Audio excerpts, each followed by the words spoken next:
বিভিন্ন কারণে, আন্তর্জাতিক কারণে এবং আমাদের দেশে অবাধে বিদেশি, এটার ভিত্তিতে মিনিমাম সাপোর্ট প্রাইস কেন্দ্রীয় সরকারের হবে। যদিও পর্যায়ে যে কাজ করছেন মানুষের কল্যাণের জন্য, এবং এটা যে দল মত নির্বিশেষে এই কাজটা করছেন, তার ফলে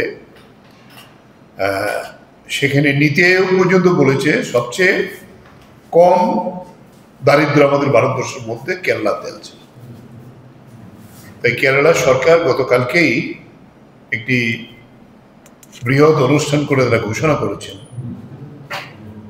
এই কাজের মধ্য দিয়ে অতি দরিদ্র যারা, তারা প্যারামিটার ঠিক করেছেন 4টি, যাদের বাড়িঘর নেই, যাদের খাবারের সংস্থান নেই, যাদের পরিবারে চাকরিজীবী কিংবা কর্মসংস্থানের লোক নেই, লেখাপড়া যাদের পরিবারে কম আছে, এই 4টি প্যারামিটার থেকে তারা চিহ্নিত করেছেন বিভিন্ন অ্যাঙ্গেল থেকে সার্ভে করে যে 60,000-এর উপরে পরিবার ছিলেন যারা, তাই তাদেরকে হাতে কালকে এই 4টি বিষয় যেগুলি অতি দারিদ্র হিসেবে তারা চিহ্নিত করেছিলেন, তাদেরকে তার উপরে ওঠার জন্য সমস্ত দায়িত্ব সরকার গ্রহণ করে এই কাজ হাতে নিয়েছে। এটা বলা যেতে পারে সমাজ বিপ্লব হলে এটাই সমাজতান্ত্রিক চেতনা, যে সবাই যাতে খেতে পারে, লেখাপড়া করতে পারে, বাসস্থান থাকে, তার কর্মসংস্থান থাকে, এটাকে নিশ্চিত করা। অপরদিকে আরো 2টি সিদ্ধান্ত কৃষকদের জন্য নিয়েছেন। আমাদের দেশের মধ্যে কেরালা হয়েছে রাবারের দিক থেকে সবচেয়ে ঘনত্ব বেশি, এবং তাদের প্রধান ফসল হয়েছে রাবার।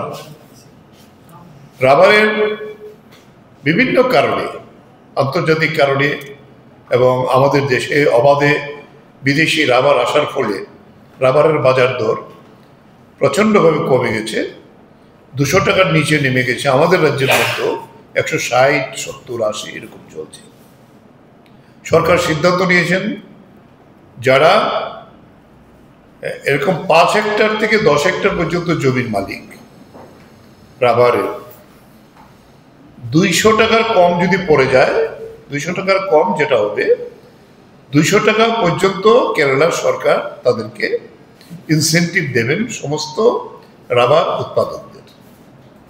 আরেকটা সিদ্ধান্ত নিয়েছেন, আমরা জানি আজকের যে প্রধানমন্ত্রী নরেন্দ্র মোদী, তিনি 2014 সালে এই প্রতিশ্রুতি দিয়ে এসেছিলেন যে ডক্টর স্বামীনাথন মিনিমাম সাপোর্ট প্রাইসের জন্য যে সিদ্ধান্ত গ্রহণ করেছেন, এটার ভিত্তিতেই মিনিমাম সাপোর্ট প্রাইস কেন্দ্রীয় সরকারের হবে।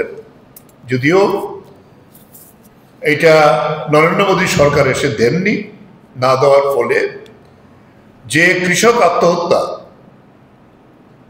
সারা দেশে প্রতিদিন 31 জন কৃষক আত্মহত্যা করে, এটা কমেনি, বাড়ছে। এবং নরেন্দ্র মোদী সরকার আসার পরে 3 লক্ষের উপরে কৃষক এবং ক্ষেতমজুর তারা আত্মহত্যা করতে বাধ্য হয়েছে। এই জায়গায় দাঁড়িয়ে কেরালা মন্ত্রিসভা সিদ্ধান্ত নিয়েছেন ধান কেন্দ্রীয় সরকার যে মূল্য দেবে, তাতে ডক্টর স্বামীনাথনের যে ফর্মুলা, এই ফর্মুলা অনুযায়ী যে দামটা কম হবে, কেরালা সরকার ইনসেন্টিভ হিসাবে ধান চাষি যারা, তাদেরকে সেটা দেবেন। তাই এই যে পদক্ষেপগুলো দেশের দরিদ্রতম রাজ্য মানুষকে সাহায্য করার জন্য, এবং কেরালার ধান চাষি এবং রাবার চাষি যারা, তাদের এই ইনসেন্টিভ দেওয়ার যে সিদ্ধান্ত নিয়েছেন, আমরা সারা ভারত কৃষক সভা ত্রিপুরা রাজ্য কমিটির পক্ষ থেকে কেরালার বাম গণতান্ত্রিক সরকারকে, পিনারাই বিজয়ন এবং তার মন্ত্রিসভার সদস্যদের আমরা অভিনন্দন জানাই, শুভ কামনা জানাই। তারা এই ধরনের জনদরদি আরও সিদ্ধান্তগুলো নিয়ে এগিয়ে যাবেন। এরপরে যে বিষয়টা, আমরা আমাদের রাজ্য কমিটির মিটিং হয়েছে, মিটিংয়ে 8টি জেলার প্রতিনিধিরাই ছিলেন এবং খুব ভালো মিটিং হয়েছে। আমরা প্রায় সকাল থেকে সারা দিনব্যাপী আমাদের এই মিটিং চলে। তাতে আমাদের সাংগঠনিক বিষয় যেমন ছিল, এই সময়েতে কৃষকদের যে সমস্যাগুলো কি সেই সম্পর্কে আমরা জেলার থেকেও একটা রিপোর্ট নিই।